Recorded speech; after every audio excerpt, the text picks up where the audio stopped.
Dear students, आज के इस वीडियो लेक्चर में मैं आप सभी के साथ book keeping and accountancy 11th standard का चैप्टर नंबर 7 डेप्रिसिएशन के एक्सरसाइज का सॉल्यूशन आप लोगों के साथ शेयर करने वाली हूं।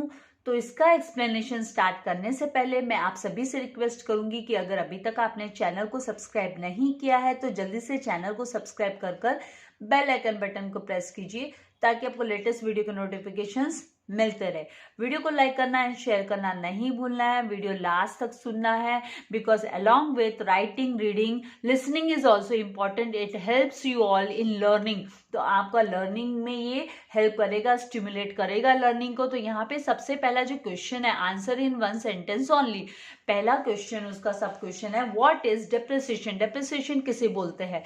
तो depreciation is defined as shrinkage in the value of an asset. एक एसेट के वैल्यू में श्रिंकेज होना, सिकुड़ जाना, सिकुड़न हो जाना।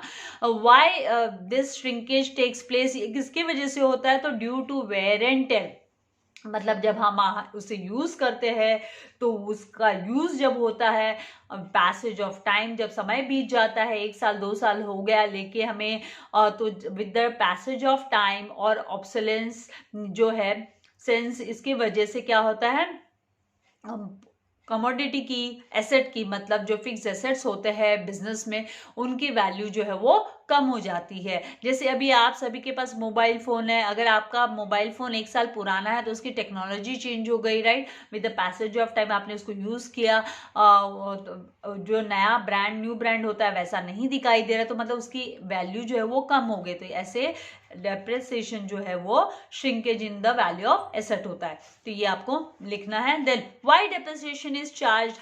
बिजनेस में डेप्रिसिएशन क्यों चार्ज होता है? डेप्रिसिएशन चार्ज करने के रीजन क्या है? तो यहाँ पे डेप्रिसिएशन, आपको तो 1 सेंटेंस में ही आंसर देना है। तो depreciation is charge on fix assets. Fix assets पे चार्ज होता है, एवरी ईयर चार्ज होता है, क्योंकि हम लोग तो पूरे साल की जो है बुक्स ऑफ अकाउंट्स मेंटेन करते हैं और हम finally profit and loss find out करते हैं। तो आगे जाके आप ये सीखने वाले हो कि कैसे profit and loss find out होता है ईयर एंड में। तो यहाँ पर every year to ascertain the true value, right value, true value ascertain करने के लिए, प्रॉफिट और लॉस का सही वैल्यू फाइंड आउट करने के लिए, to present the fixed assets at its true value in the balance sheet। Balance sheet में भी फिक्स एसेट्स को सही रेट पर, सही अमाउंट पर प्रेजेंट करने के लिए, and to make provision for its replacement.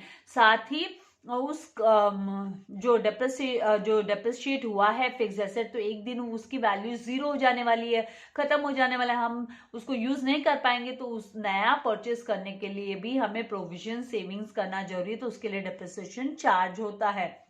यहाँ पे depreciation is charge on fix assets every year to ascertain the true profit और loss, to present the fix assets at its true value in the balance sheet। यहाँ पे 3 reason आ चुके हैं। देखो, पहला reason ascertain true profit और loss, दूसरा reason हो गया to present the fixed asset का जो ट्रू वैल्यू बैलेंस शीट में बताने के लिए, एंड थर्ड रीजन यहाँ पे हो गया to make provision for its replacement. Future में जाके ये एसेट खरीदना पड़ेगा तो इसीलिए उसकी प्रोविजंस के लिए डेप्रिसिएशन अकाउंट बनाया जाता है। Now what is a scrap value of an asset. एक एसेट का स्क्रैप वैल्यू मतलब क्या होता है? तो scrap value is the realisable net value of the asset at the end of its economic life. उसकी जब इकोनॉमिक लाइफ, मतलब पैसे वाली लाइफ जब खत्म हो जाती है, तब ये जो स्क्रैप वैल्यू है, मतलब हम उसे एसेट को बेचकर जो वैल्यू हमें रिसीव होगी, that is the scrap value. So this value should be calculated after deducting the disposable and removal. जो कॉस्ट होता है वो डिडक्ट करने के बाद में, from the sale value of the asset, asset के सेल वैल्यू में से माइनस करने के बाद में हम क्या माइनस करेंगे? Disposal and removal cost minus करने के बाद जो वैल्यू बच जाती है, that value is considered as the scrap value. Now fourth one, why depreciation is charge even in the year of loss के ईयर में भी डेप्रिसिएशन क्यों चार्ज होता है? तो it is essential to arrive at true value of the asset, asset की सही value find out करने के लिए, एंड ऑल्सो नेट प्रॉफिट और loss during a particular accounting period का profit and loss find out करने के लिए, एंड ट्रू वैल्यू एसेट की निकालने के लिए। भले लॉस हो रहा है तो भी हमें डेप्रिसिएशन तो है एवरी ईयर चार्ज करना ही पड़ता है। अभी कुछ बच्चों के माइंड में ऐसे सवाल आ जाते हैं, मिस अगर आपके वीडियोस के ये आंसर्स हम देख के अगर एग्जाम में लिखेंगे तो क्या हमें मार्क्स मिलेंगे? ऑफ कोर्स मिलेंगे, क्यों नहीं मिलेंगे आपको मार्क्स? ये जो आंसर्स है वो टेक्स्ट बुक के ही कंटेंट में से, थियोरी में से निकाले हुए आंसर्स है, सॉर्ट आउट करके निकाले हैं। ये कोई ऐसे नहीं है कि जो आप यहाँ वहां से ले लिया और कुछ भी लिख दिया है। It is nothing like that. Text book आप रीड करो, आपको पता चल जाएगा, वहीं पे ये सारे आंसर्स भी अवेलेबल है, बस आपको सॉर्ट आउट कर कर उन्हें सेग्रीगेट कर कर लिखना है। Now fifth one, which account is credited when depreciation is charge? Depreciation charge करते हैं जब हम, तो कौन से अकाउंट को क्रेडिट करते हैं? हम एसेट अकाउंट को क्रेडिट करते हैं। अब यहाँ पे सवाल ये आता है कि टीचर एसेट अकाउंट को क्रेडिट क्यों करते हैं जब डेप्रिसिएशन चार्ज करते हैं? तो एसेट अकाउंट को in real sense, in normal sense asset account कभी भी डेबिट होता है, लेकिन उसको क्रेडिट कर रहे हैं हम लोग, इसका मतलब उसकी वैल्यू कम हो रही है। डेप्रिसिएशन की वजह से उसकी वैल्यू कम हो रही है, एसेट अकाउंट जो है क्रेडिट होगा। तो यहाँ पर asset account is credited when depreciation is charge. This is the reason, क्योंकि आपने सबने स्टडी किया है, debit all expenses and losses, credit all incomes and gains. Real account के रूल के हिसाब से डेबिट ऑल दी रियल जो अकाउंट्स है उसमें हम लोग क्या करते हैं? Debit all the assets, credit all the liabilities. तो यहाँ पर जो एसेट्स है वो एसेट जब कम हो रहा है एसेट का वैल्यू तो हमें क्रेडिट करना होता है। तो डेप्रिसिएशन चार्ज करना मतलब लैवी करना, डेप्रिसिएशन लगाना, एसेट की वैल्यू को कम दिखाना पड़ेगा हमें। फिर वेयर इज द प्रॉफिट और loss on sale of asset is transferred? अगर कोई एसेट को हम बेचा है तो उसका जो उस पे अगर कोई प्रॉफिट होता है या कोई लॉस होता है तो हम वो कहाँ ट्रांसफर करेंगे? तो प्रॉफिट और loss on sale of asset is transfer to profit and loss account. ये प्रॉफिट एंड लॉस अकाउंट में ट्रांसफर किया जाता है। क्यों? क्योंकि हम डेप्रिसिएशन भी तो प्रॉफिट एंड लॉस अकाउंट में ट्रांसफर करते हैं। तो अगर कोई प्रॉफिट हुआ तो प्रॉफिट एंड लॉस अकाउंट में ट्रांसफर करो, कोई लॉस हुआ तो वो भी हम प्रॉफिट एंड लॉस अकाउंट में ही ट्रांसफर करेंगे, क्योंकि ये जो है रेगुलर वाला नहीं है। यहाँ पे ये प्रॉफिट और लॉस जो होता है एसेट पे सेल करने पे, एसेट को सेल करने पे, वो हमें प्रॉफिट एंड लॉस अकाउंट में दिखाना है, ट्रांसफर करना है। Now to which account balance on depreciation account is transferred? depreciation account का बैलेंस कौन से अकाउंट में हम ट्रांसफर करते हैं? तो depreciation account जब हम मेंटेन करते हैं, उसका लेजर बनाते हैं, तो उसमें जो भी प्रॉफिट एंड लॉस होता है, जो भी depreciation का बैलेंस होता है वो प्रॉफिट एंड लॉस अकाउंट में ट्रांसफर कर दिया जाता है। depreciation account is transferred to the profit and loss account. Now What is the formula to calculate depreciation by straight line method? straight line method से अगर हम depreciation calculate करते हैं तो formula क्या है? तो यहाँ पे formula के हिसाब से जा रहे हैं हम। तो formula for calculating depreciation by straight line method is depreciation is equals to original cost में से आप माइनस करो स्क्रैप वैल्यू एंड डिवाइड करो estimated life of the asset. अगर एसेट की लाइफ 10 साल है तो डिवाइड बाय 10 करेंगे हम। हाँ, इस तरीके से आपको कैलकुलेट करना होता है। फिर जो रेट आएगा, अमाउंट आएगा, वो पूरे हर साल 10 साल तक हर साल वो सेम फिक्स्ड अमाउंट है ना, हमें एज अ डेप्रिसिएशन लेना होता है।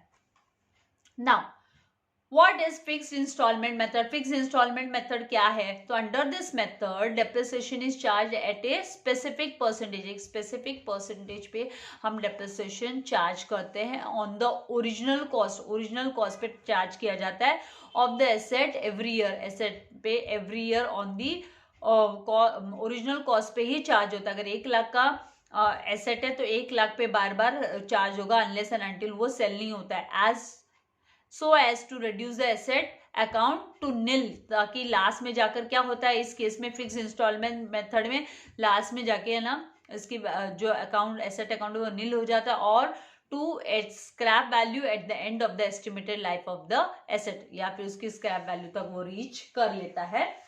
एस्टिमेटेड लाइफ अगर उसकी 10 साल है, 8 साल है, 9 साल है, depends. Now 10th question, Which account is debited when expenses are paid on installation of machinery? अगर मशीनरी को यूजेबल कंडीशन में लाने के लिए, इंस्टॉलेशन मतलब क्या, इंस्टॉल करते हैं, जैसे आपके घर पे एयर कंडीशन मंगवाया, ऑर्डर किया ऑनलाइन, अब वो आके वो एयर कंडीशन ऐसे ही पड़ा है, एसी ऐसे ही पड़ी है, जब तक उसको इंस्टॉल नहीं करेंगे, फिक्स नहीं करेंगे, उसको यूजेबल कंडीशन में नहीं लाएंगे, तब तक वो एसेट काम नहीं आने वाला है। तो यहाँ पर कोई ऑफिस में कोई मशीनरी आई, कोई फैक्ट्री में मशीनरी आई, तो वो मशीनरी को इंस्टॉलेशन करने के लिए जो भी खर्चा होता है, वो इंस्टॉलेशन चार्जेस उस मशीनरी अकाउंट में ही डेबिट होता है, मतलब उससे मशीनरी का कॉस्टिंग इंक्रीज हो जाएगा। तो इसलिए कॉस्ट इंक्रीज होना एसेट का मतलब हम डेबिट करेंगे। तो यहाँ पर machinery account is debited when expenses are paid on installation of machinery. Machinery के इंस्टॉलेशन के लिए अगर कोई एक्सपेंसेस पे किया है तो वो मशीनरी अकाउंट में डेबिट होगा, ना कि क्रेडिट। नाउ आई होप यहां तक आपको समझ में आ गया। Now question number 2, right the word या term or phrase which can substitute each of the following statement। पूरे जो नीचे दिए हुए स्टेटमेंट्स है उनको सब्सटीट्यूट कर सकते हैं। तो you have to write one word या फिर आप लिखोगे term या phrase। तो यहाँ पे a continuous, gradual and permanent reduction in the value of fixed asset। Fix asset की वैल्यू में परमानेंट रिडक्शन या ग्रेजुअल या कंटिन्यूस जो रिडक्शन होता है उसे हम डेप्रिसिएशन बोलते हैं। तो यहाँ पर आपको आंसर डेप्रिसिएशन लिखना है। Now the expenditure incurred for purchase, installation charges etc of an asset।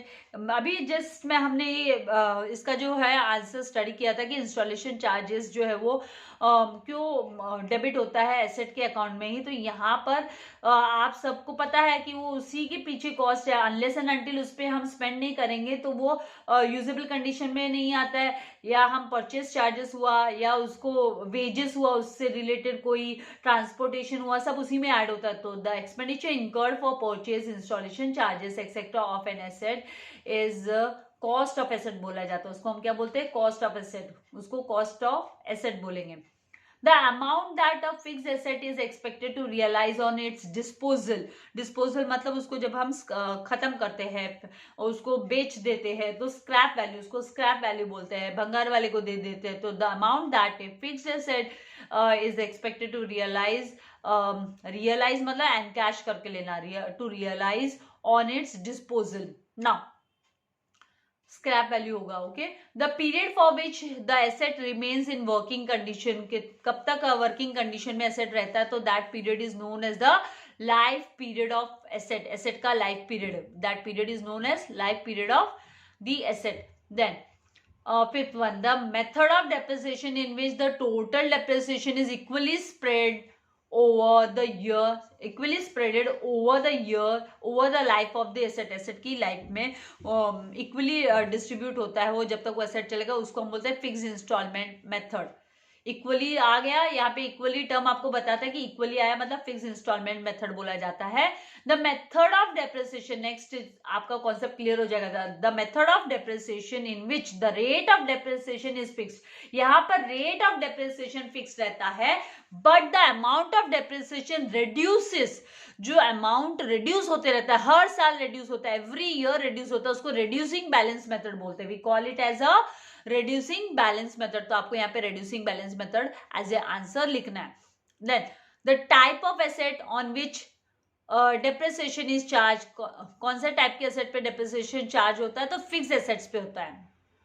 Then eighth one, expense incurred for fixation of the new asset to bring it in working condition। working condition में लाने के लिए already हमने इसको study किया, installation charges बोलते हैं उसको, तो इंस्टॉलेशन चार्जेस आप लिखोगे।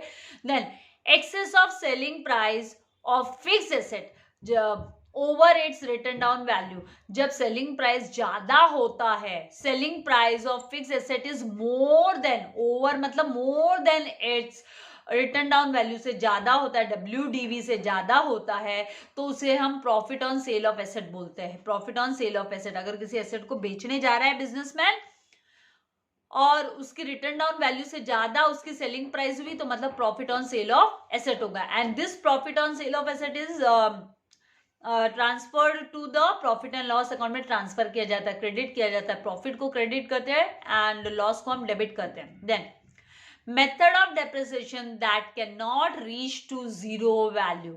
कौन से मेथड में जीरो वैल्यू तक नहीं पहुंचता है? फिक्स इंस्टॉलमेंट मेथड में जीरो वैल्यू तक पहुंच सकता है, लेकिन डेप्रिसिएशन जो है वो जीरो वैल्यू तक कौन से मेथड में नहीं जाता? तो डिमिनिशिंग बैलेंस मेथड में, जिसे हम रिड्यूसिंग बैलेंस मेथड भी बोलते हैं। Diminishing balance method, return down value method और रिड्यूसिंग बैलेंस मेथड, ये तीनों भी नाम है इसके। नाउ क्वेश्चन नंबर 3, आपको ऑप्शन सिलेक्ट करने, select the most appropriate answer from the alternatives given below and rewrite the sentence. आपको रीराइट करने बोला है, सेंटेंस आपको फिर से लिखने बोला है, रीराइट करने बोला है।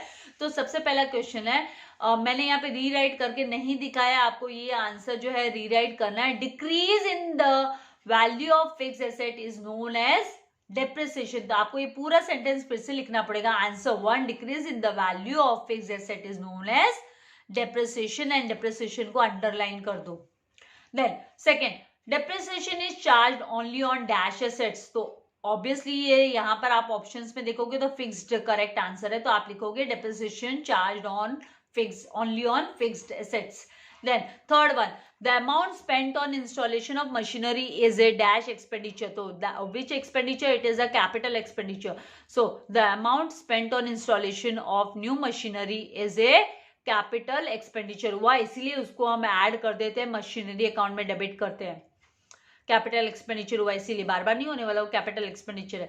The amount that a fixed asset is expected to realise on its disposal is known as. जब हम बेचते हैं फिक्स्ड एसेट्स को, तो उस एट द जब उसके एंड आ जाता है लाइफ का और हम उसको बेचते हैं, तो जो वैल्यू हमें रिसीव होती है उसे हम स्क्रैप वैल्यू बोलते हैं। बुक वैल्यू नहीं आएगा, मार्केट वैल्यू भी नहीं आएगा, scrap value, it is called as scrap value. तो आपको कैसे पता चलेगा स्क्रैप वैल्यू? कौन से वर्ड की वजह से?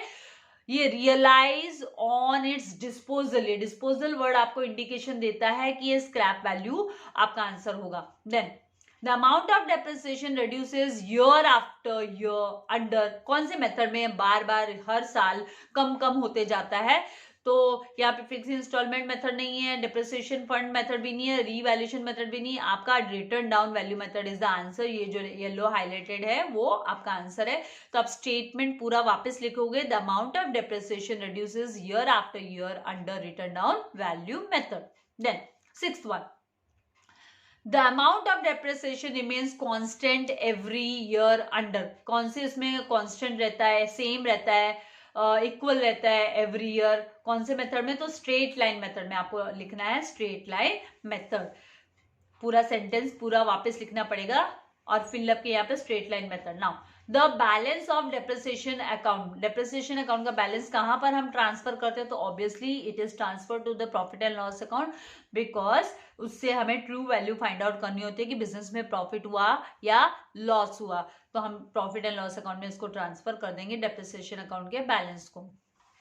Now question number 4, state whether the following statements are true और false with reason. With reason आपको बताना है कि सही है कि गलत है, ट्रू है कि फॉल्स है। नाउ पहला क्वेश्चन है, depreciation is charged on fixed assets, fixed asset पे चार्ज होता है, तो ट्रू।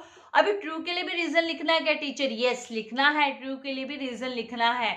तो यहाँ पे reason, fixed assets are used for a long period of time, fixed assets को हम लंबे समय तक के लिए यूज करते हैं, and to spread over the cost of the fixed assets, fixed assets की कॉस्ट को स्प्रेड ओवर करने के लिए। मतलब अभी वो आपने खर्चा किया, मान लो सबसे स्टार्टिंग में मशीनरी खरीदी 1 लाख रुपए की, और उसी साल में आप पूरा का पूरा 1 लाख एक्सपेंडिचर दिखा दोगे, हाँ, तो फिर उससे आपका जो प्रॉफिट है वो कम दिखाई देगा। इसीलिए इसको क्या किया जाता है? स्प्रेड किया जाता है, इसकी कॉस्ट को over the period of time में स्प्रेड किया जाता है, over the cost of, to spread over the cost of fixed assets over the useful of that asset. Then second, depreciation increases the value of asset. कैसे value increase करेगा? ये तो value कम करता है, डेप्रिशिएट कर रहा है, ये वेयर एंड टेयर की वजह से इसकी वैल्यू कम होगी। तो यहाँ पे आपको फॉल्स लिखना है, एंड आंसर में आप लिखोगे डेप्रिसिएशन इंक्रीजेस के बदले आप डिक्रीजेस लिख दो, depreciation decreases the value of the asset, इतना सा लिखेंगे चलेगा। Now balance of depreciation account is transfer to profit and loss account. Yes, ये ट्रू है। जो भी बैलेंस होता है डेप्रिसिएशन अकाउंट में, बैलेंसिंग फिगर होता है, वो हमें प्रॉफिट एंड लॉस अकाउंट में ट्रांसफर करना होता है। तो इसका रीजन आपको देना, it is necessary to arrive at the true value of profit और लॉस, प्रॉफिट या लॉस का सही वैल्यू पर पहुंचने के लिए हमें ये जो है वो करना पड़ता है, डेप्रिसिएशन का जो बैलेंस है वो प्रॉफिट एंड लॉस अकाउंट में ट्रांसफर करना होता है। नाउ द प्रॉफिट और loss on sale of fixed asset is ascertained, ascertained मतलब calculated only after charging depreciation. Yes, this is also true. Fixed asset after charging depreciation gives the net value of the asset, asset का net value हमें मिलता है depreciation charge होने के बाद, and so actual profit, तो उससे हमें जो actual profit और loss है वो हम आसानी से calculate कर पाते हैं। Then wages paid for installation of machinery, machinery को इंस्टॉल करने के लिए जो वेजेस पे किया are debited to wages account. Wages account में कैसे डेबिट करेंगे वो हमें वो तो मशीनरी अकाउंट में डेबिट करना है, क्योंकि वो कॉस्टिंग में ही ऐड होगा मशीनरी की। इनिशियली हमने पे किया है उसको यूजेबल कंडीशन में लाने के लिए, तो वो हमें डेबिट करना है मशीनरी अकाउंट में, ना कि वेजेस अकाउंट। तो आपको यहाँ पे फॉल्स लिखना है और फिर रीजन लिखना है, wages paid for installation of machinery are debited to machinery account.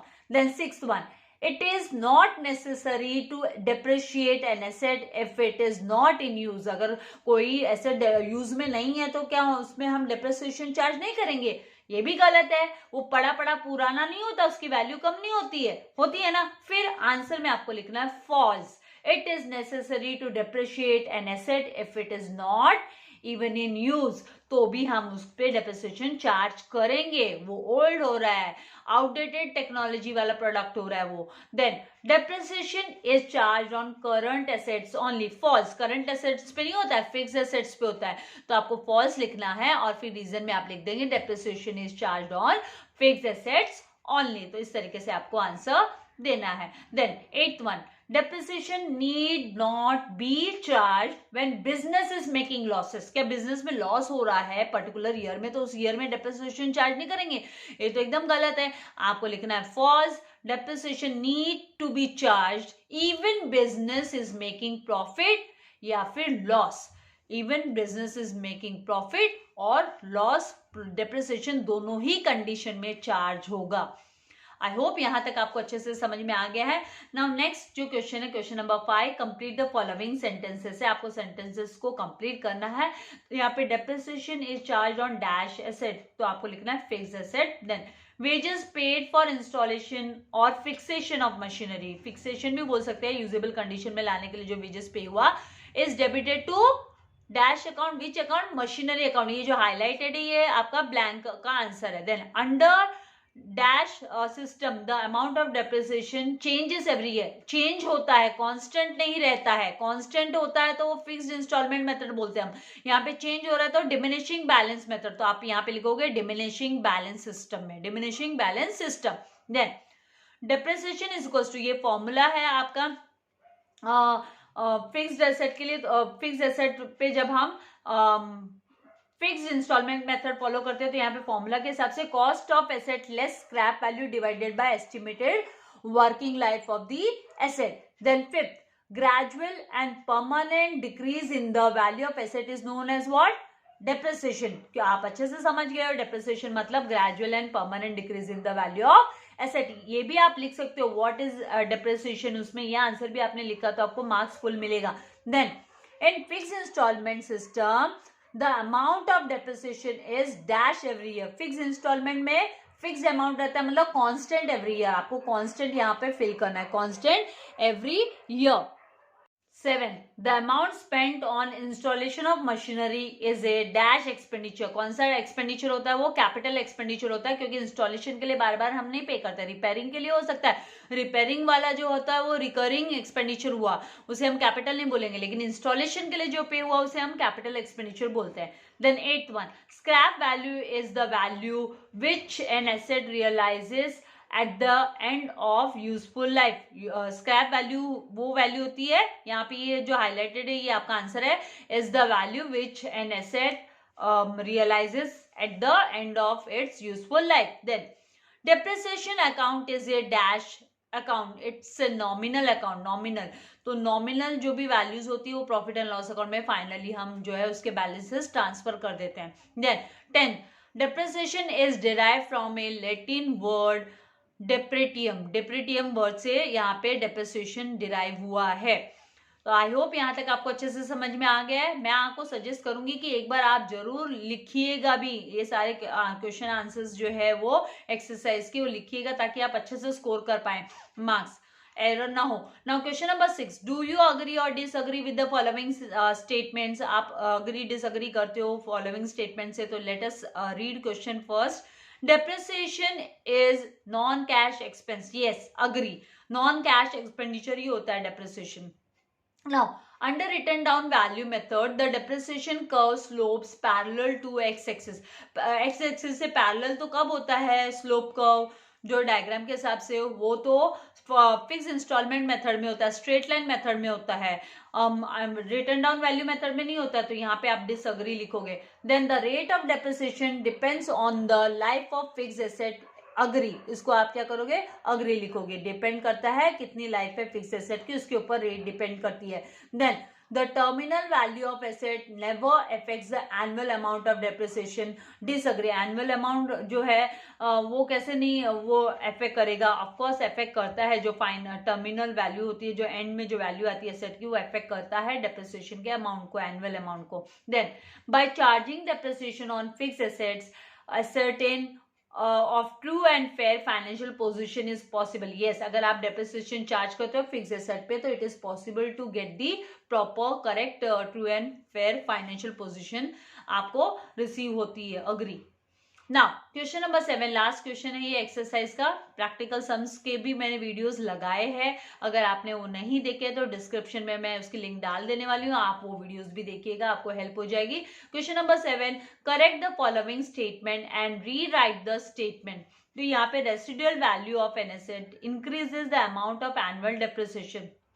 तो ये इंक्रीज नहीं करता है, डिक्रीज करता है। Residual value of an asset decreases the amount of annual depreciation. Annual amount depreciation के अमाउंट को डिक्रीज करता है, इंक्रीज नहीं करता है। रेसिडुअल वैल्यू, बचा कुचा जो वैल्यू होता है एसेट का।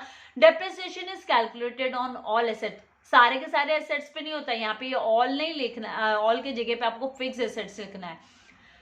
Then depreciation is third one, under written down value method depreciation is calculated on original cost of an asset. Original cost पे नहीं होता है, reduced balance cost पे होता है, reduced balance। तो यहाँ पे under written down value method depreciation is calculated on reduced balance of the cost जो एसेट की कॉस्ट है उसके reduced balance पे, WDV पे, written down value method में reduced balance पे होता है। Then fourth one, depreciation provided on asset is debited to the asset account. asset account में डेबिट नहीं होगा, क्रेडिट होगा, क्योंकि एसेट की वैल्यू डिक्रीज हो रही है। तो जब भी एसेट की वैल्यू डिक्रीज होती है, as per the modern approach formula हमने स्टडी किया है कि एसेट डिक्रीज कब होता है, जब उसकी वैल्यू कम होती है। और कम वैल्यू होना मतलब हम उसे क्रेडिट करते हैं, एसेट अकाउंट को क्रेडिट करते हैं। तो डेप्रिसिएशन जो होगा वो एसेट अकाउंट में क्रेडिट होगा, ना कि डेबिट।